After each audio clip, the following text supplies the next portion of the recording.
ভিস্কা Barca ভিস্কা Catalonia. Barcelona হারিয়ে দিয়েছে Manchester সিটিকে 4-1 ব্যবধানে পেনাল্টি শুটআউটে বার্সেলোনা জয়ী হয়েছে।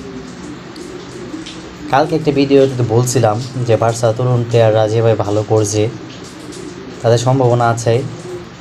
আজকে বার্সার মেইন টিমের কোনো প্লেয়ারই স্টার্ট করে নাই, সবই তরুণ প্লেয়ার স্টার্ট করছে। একাদশে তার মেইন প্লেয়ার কেউই ছিল না, তাও বার্সেলোনা সিটিকে বিট করছে। এখন অনেকে বলতে পারেন যে ম্যান সিটিও তো তাদের মেইন টিম খেলাই না। কে বলছে ভাই?